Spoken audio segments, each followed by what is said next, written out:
right, guys, welcome to the Prediction Strike UFC Roundup. But don't forget to like and subscribe. We're giving lots of tips on UFC. I'm David. We're joined by Wells and fellow Jackson.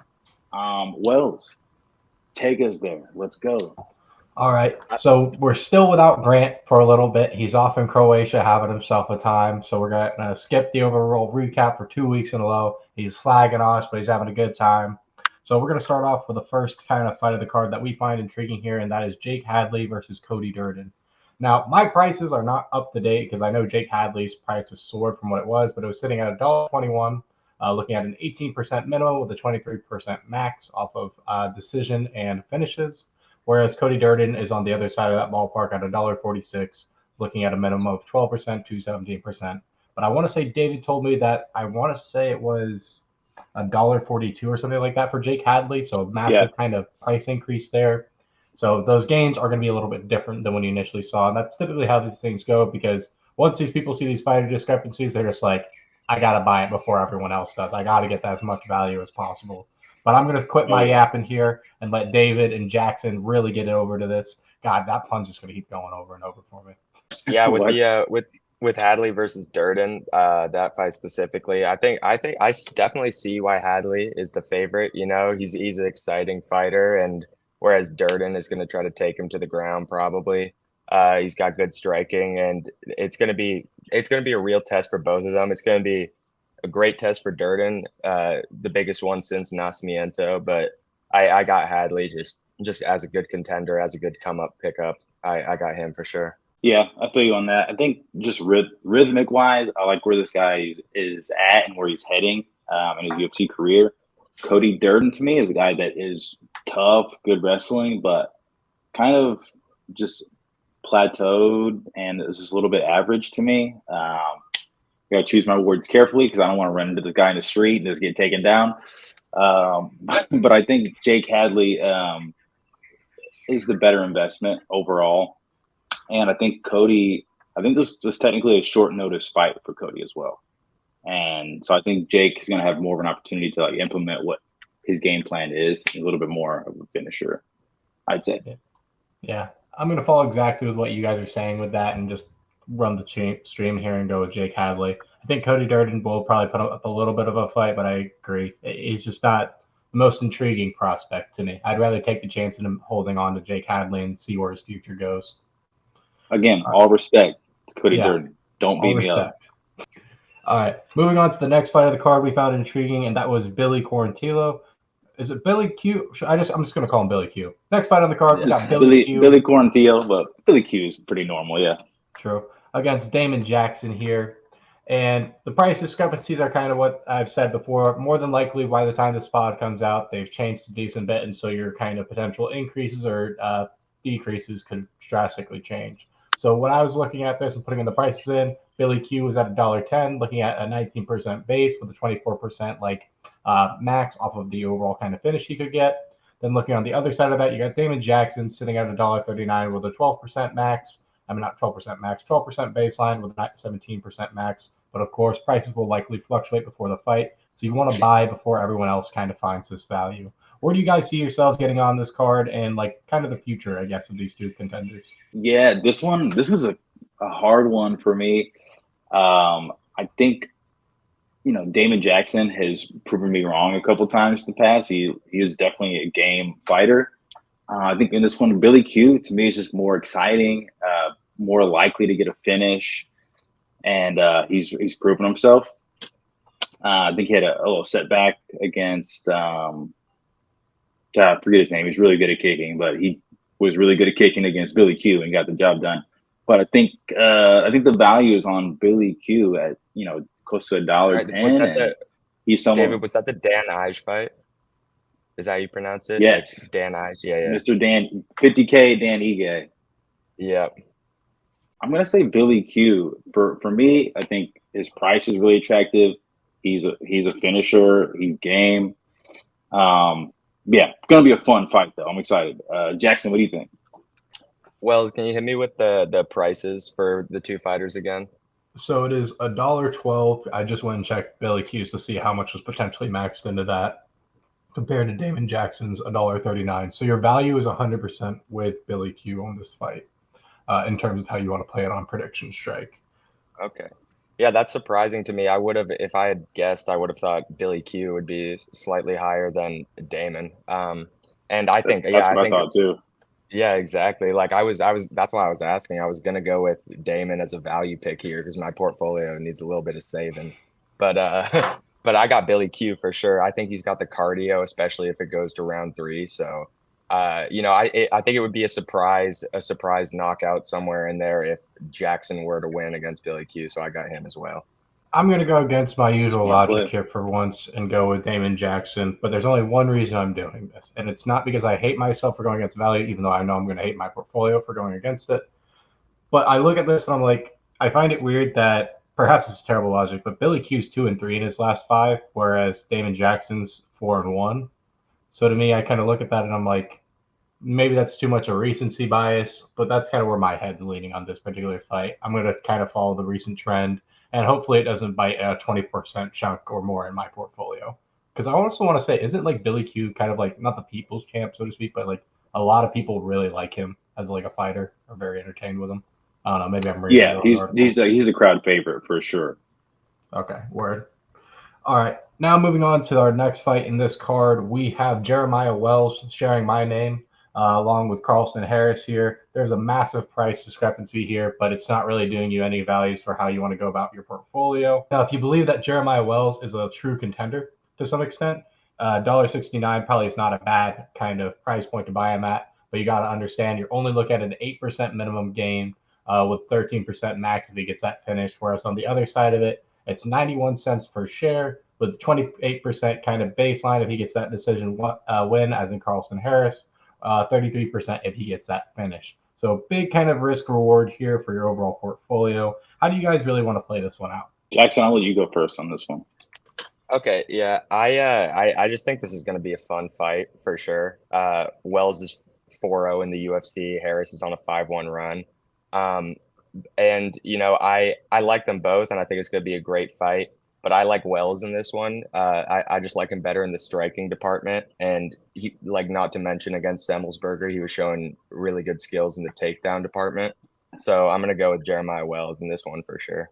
Yeah, I'm hanging my hat with Jackson on this one. Jeremiah Wells. I also liked how he looked against Semmelsberger, who's just a really good fighter, and Jeremiah kind of manhandled him a couple times during that fight. Carlston is good. I don't know. Maybe it's my recency bias, but Jeremiah looked really good, and he's always brings it super strong, like just physically strong. And I think you're still getting a good price at $1.69. The value on the other side is tempting, but not tempting enough for me to jump ship. So Jeremiah Wells here. I feel like Grant today because I'm jumping ship on this one once again, and I'm going over onto the other side with Carlston Harris. I don't know. I just want the value on this one. I look at the fact that Carlston Harris also fought Shavkat, albeit it was a very, very short fight. But he went and took that competition. Who knows? Maybe the lines in terms of prices are moving more towards his direction. But I'm going to go with the value play because I probably lost a lot on the other side of my portfolio with the last one. But who knows? Maybe I'm 2 for 2 on just destroying my portfolio in this, or 1 and 3, hopefully, because we're all on the same line for the first. Now moving on to the main card, we have Ignacio Bahamondes. I definitely said that one wrong. Versus Ludovic Klein. We kind of have a little bit of a preview of how we were looking at that fight, but it's a little bit of price discrepancy from when this was first put in. Ignacio sitting at $1.59. Looking at a 16% base with a potential max of 21% if prices don't move too much ahead of the fight. Whereas Ludovic Klein, $1.65 with a 14% base off of the decision win, potentially getting up to 19%. Of course, all dependent upon how prices move ahead of this fight. What are you guys thinking for this fight? I think there's a little bit of value here, but not too crazy because I imagine people are already going to rush to buy to kind of even this fight a little bit out. All right. Ignacio Bahamondes. That's how you have to say his name. Bahamondes. I'm riding him. Ludovic Klein. I mean, both these guys have some pretty cool names. Just right off the gate. Ignacio. That's $1.59. This guy is very big for the weight class. He's really good striking. If Ludovic was some sort of like Dagestani, like crazy wrestler, I would lean Ludovic, but he's not. He's okay at wrestling, but he likes to kickbox. And I think if he's going to stand with Bahamundez for any amount of time, I think he's out of it. And Bahamundez is on a pretty cool trajectory, so I'm riding him at $1.59, easy. Yeah, I hate to hop off the David train, but I think I have to for at least one fight. I think I like Klein in his fight against Jai Herbert. You saw Jai's length kind of get the better of him. If the point hadn't been taken away, he might have lost. He would have lost that fight. And I see Bahamondes having the same sort of length advantage that Jai had against Klein. I think Klein is tough enough and solid enough and a very decent striker, and I think he has the ability to take this one the distance and win by decision. I'm going to go back on the David train here and enjoy him with Ignacio Bahamondes. And I think it's going to end with a finish here. I look at kind of his short little fight history here that we have coming off the contenders. Almost every fight he has outside of the one that was split decision, unanimous decision, I've been inside the distance. And I look at this as well as like whenever I see a split decision, perhaps this is bad logic, but I basically look at it as a sense of this really could have gone either way.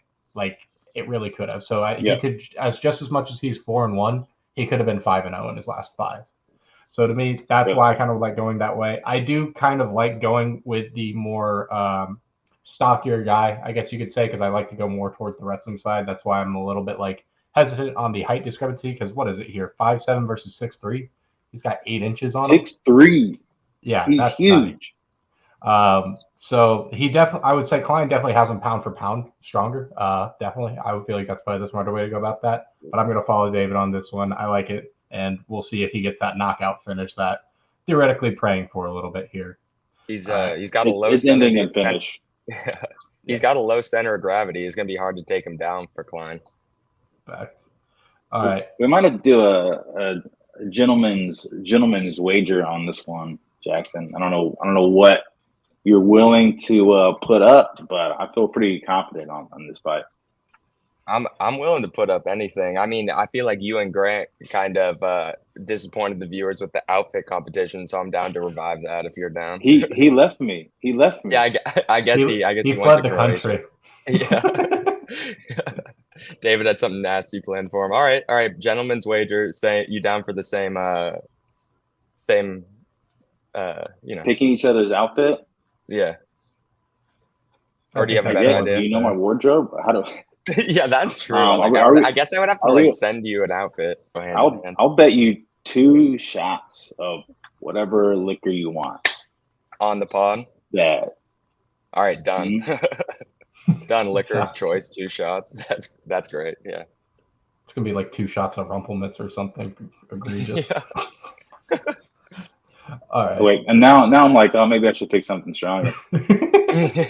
No. Rye whiskey. No, 2 shots of rye whiskey. You talk yourself out of a good deal. I'm about it. Let's do it. Okay. All right, guys, make sure to download PredictionStrike. It is an investment app for sports, and it's a great alternate to betting. It allows you to follow your favorite athletes without the all-or-nothing gamble, and you get to watch your favorite athletes grow your bank account. So make sure you download PredictionStrike, where it pays to be a fan, and like and subscribe on YouTube. So the next fight we have on the main card here is Tanner Boser versus Alexa Kamor. One of these fighters just IPO'd, it looks like. So Tanner Boser is sitting at 61 cents, whereas Alexa Kamor is sitting around 50 cents. I don't have the math in front of me, but basically estimate that it's about 15% gains on either side with a potential 20% finish. If anything, it might be Alexa Kamor coming in at like 16%. With that kind of 21%, and Tanner Boser with 14% and 19%, if I'm doing a little bit of mental math there. Because as I said, Alexa Kamor just IPO'd on PredictionStrike. So some pretty cheap investments here. The penny stocks if you really want to go for something in terms of long value and you're feeling really confident about one of these guys in their future, which honestly, you definitely could. looking at this a little bit. But I'll let you guys dive into that before I kind of go off on a tangent here. Yeah, this one is a little bit of a hard one to find a lot of value in, but I think if you did want to play around, I'm leaning Tanner Boser. He had a rough out his last time. Well, I think they both lost their last fights. Yeah, but I think Tanner's just has a little bit. Yeah, Tanner's got a little bit more UFC experience, though. He's been in there with some pretty tough dudes.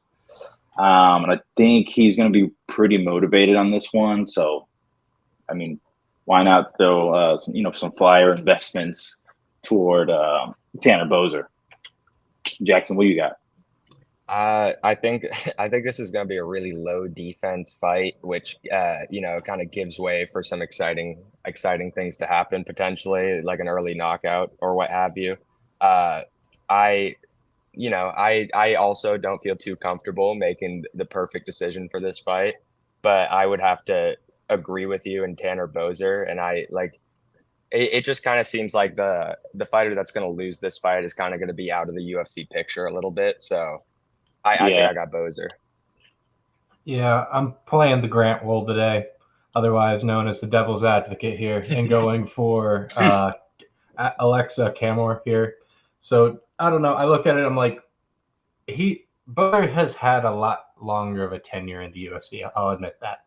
But we kind of pointed out that those split decisions are really a 50-50. So Camor could have been 3-1 in theory in his last 4. He's realistically the younger kind of contender here because he did come off of Dana White's Contender Series. So I will play the devil's advocate here and go with Alexa Camor. And hopefully it doesn't bite me too much. But I don't know if I would really hold on to either of these guys in my portfolio for too long. Let's see. Moving on to the next fight we have here. We have Diego Lopez versus Gavin Tucker. Now, do I have my numbers next to me for these guys? Yes, I do. All right. There's a lot of value in this one. I'm sure the prices have changed dramatically since these were initially put in. But when this was initially put in, Diego Lopez was sitting at 35 cents a share, looking at a 36% baseline with a 41% max off of a finish, not including the prices. Now, this is where it gets really nuts. Gavin Tucker, not a really big underdog in terms of how consensus is viewing him, 85 cents a share, looking at a potential 6% gain to 11% max. I have a feeling you guys already know where I'm looking at on this fight in terms of how I usually go about these things, but I want to hear your thoughts. Yeah, I mean, I like this guy's his superlative is pretty funny. He's Gavin the Governor Tucker.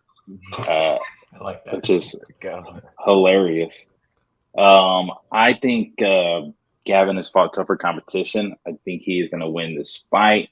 85 cents. Don't bother me either. Gavin even beat Billy Q, who we were just talking about him earlier. That's a tough night for anyone, and for him to get a decision win over Billy means that this guy knows how to fight and he can fight the entire fight. So, I gotta lean on my just MMA stats here. I gotta lean Gavin. I'll take that investment. I got Diego Lopez. I think he looked great in his debut, and he's young. And if I have him on PredictionStrike, I'm holding him longer than one fight because I think he's a great pick, and I think we could see his value go up pretty significantly. Yeah, I'm gonna ride with Jackson on this one. 9-year difference, 67%. David Jackson? No, Jackson, not David Jackson on this one. I'm sorry, but the value's too much for me.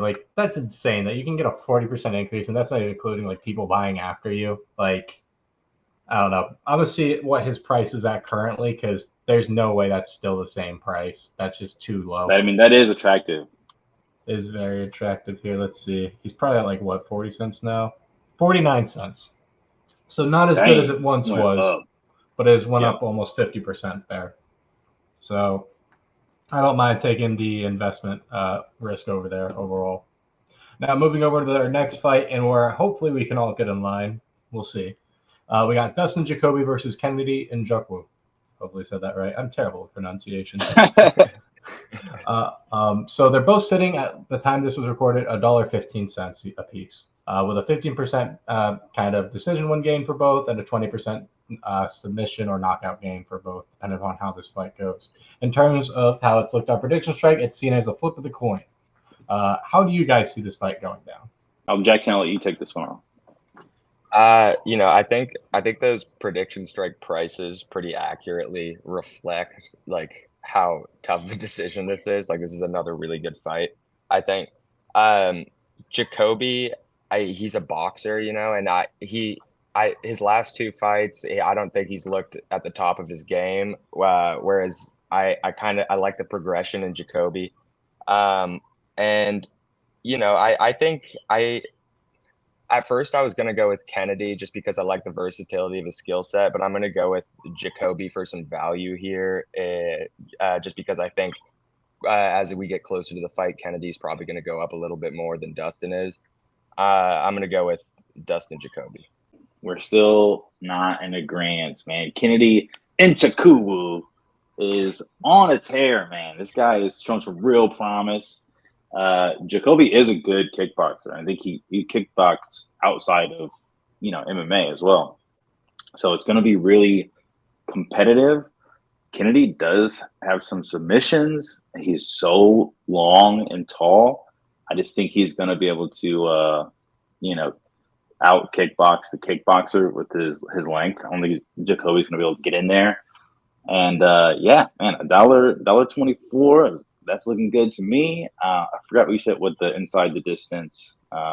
It's around 19 to 20%. 19 to 20? I'll take that on Kennedy all day. Yeah, I'm going to ride with Jackson on this, David Jackson on this one. I'm really liking Kennedy here. A 7-inch reach advantage as well. Like, I like insane. That's pretty wild from a distance, especially if we're talking about like the boxing game that'll likely come into this.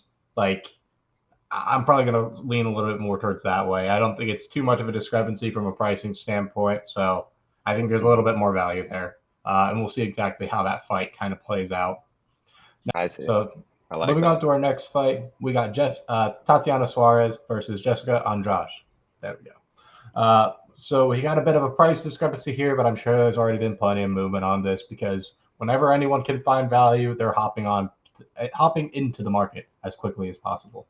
So Tatiana Suarez was currently sitting at $1.95 per share, where she got about a 23% kind of gain off a decision win and a 28% gain off of finishing inside of the distance. Whereas on the other side of the coin, you had Jessica Andrade sitting at about $2.97 with a 10% potential gain off of a decision win, whereas inside the distance, it would be about 15%. I like kind of going with more of consensus here, but I'm going to let you guys take this one away. Okay, so this is another one where those PS prices kind of shocked me and has me a little bit rethinking where I'm going to go. Because Andrade is tough, but I'm going to go Tatiana Suarez for sure. It seems like Andrade is on the way out a little bit. She's picked up four fights in 2023, so she's pretty much taken everything she can get. And Tatiana Suarez is the common favorite, consensus favorite kind of around UFC talk. So I'm just going to be safe here and go for Suarez, especially considering her relative price to Andrade is a bit different than I was expecting.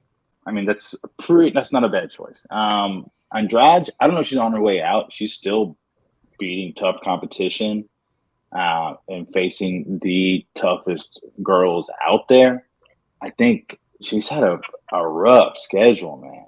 Rough schedule. I think Tatiana is part of that rough schedule. Tatiana, before her injury, was touted to be like the next female dominator. As you can see, her record is 10-0. Like, she's literally not lost any of her professional fights.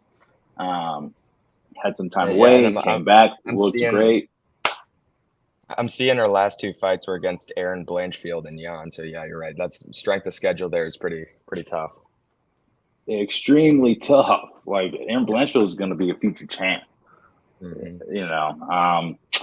So it's tough to see Andrade get this tough of a schedule. But unfortunately, I still think Tatiana wins this one. I think she is going to be a great, future title challenger. And $1.95, you can get your hands on a future champ. You better grab that. I talked about this in the Discord a little bit too. Like, this is a great, keep your eyes on Tatiana. 100%. Bust it down, Tatiana. Yeah. Yeah, I think we're all in agreement on this one. Tatiana Suarez is the buy here, and we'll see how high her stock soars in the future. So I'd say now is really the time to buy in while you can, albeit this will probably be a more difficult fight than people realistically are expecting out the gate. Oh, yeah. Now, on to our main event here. We got Corey Sandhagen going against Rob Font. The prices are pretty well balanced in terms of how consensus sees it to how PredictionStrike users see it. Rob Font sitting about $3.14 as the consensus underdog, with a 26% gain off of the decision and a 31% gain inside the distance. Whereas Corey Sandhagen, pretty big favorite among consensus, $5.42, where he's only looking at about a 9% decision win with about 14% inside the distance. How do you guys see this fight going down? Wow. I mean, I didn't realize how highly Corey Sandhagen was valued on PredictionStrike. That is absolutely insane. A guy with maybe similar, enough hype around him, a big name, fighting for the title this month. Sugar Sean is valued at like $2.70. Corey Sandhagen is twice the price, not fighting for a championship. That's kind of crazy to me. I do think Corey wins this fight. Rob Font was a late add-in with Umar Nurmagomedov coming out with an injury. I was actually really looking forward to this fight because of that. But Rob Font is coming off a dope win off of Adrian Yanez. Everyone thought he was going to lose that fight. Comes in, knocks him out. So he's riding a little momentum there. But Corey Sandhagen is just too sharp, too good. I mean, I was starting to lean him, Corey Sandhagen against Umar, which was crazy. But, against Rob Font, unless Rob Font gets some crazy knockout, which I don't see happening to Corey, he's just too good. And his value, it's hard to invest in Corey because his value is already peaked, basically. But yeah, I would have to lean Corey, but the value's on Rob. I don't know what you do with that, but yeah. What do you guys think? Yeah. I'm having trouble deciding whether I just to preface what I'm about to say, I think the Sandman's got this. Just he has a very diverse skill set, and he's going to be in amazing shape considering he was training for his fight with Umar. But I think the value is definitely in Rob Font catching him by surprise with a big shot, just like he did with Yanez. My issue is before Font caught that shot against Yanez in the last fight, he was getting beat up by him. Like, his face was already bloodied when he got that. And I think if they stand and bang, which is what Font wants to do anyways, the Sandman is just going to use his diverse skill set to rack up points and win in the decision. Don't be surprised if you see Corey getting some takedowns. I mean, he was ready for Umar Nurmagomedov, so you might see him throw some mean takedowns. Yeah, he can. He really can. He can do anything. Yeah, he's just not a and PredictionStrike partner. That's how our partners fight. We love the Sandman out here. Yeah, I'm not disagreeing with you guys. I'm going with Corey here. Like, I don't know. I think he gets it inside the distance on this one. That's really the kind of way to look at this from a value standpoint. Although it's not really the best kind of price differential, as Jackson was pointing out, I'll still take a chance there. But I think that's all we have for you guys on this particular pod.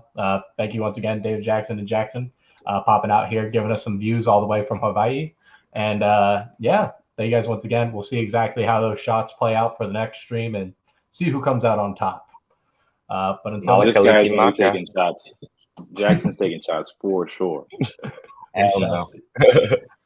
No, that's going to be you, David. You're about to be sloshed on the next podcast, I promise you. Okay. These are going to be a lot more fun in the future, it sounds like, too. All right.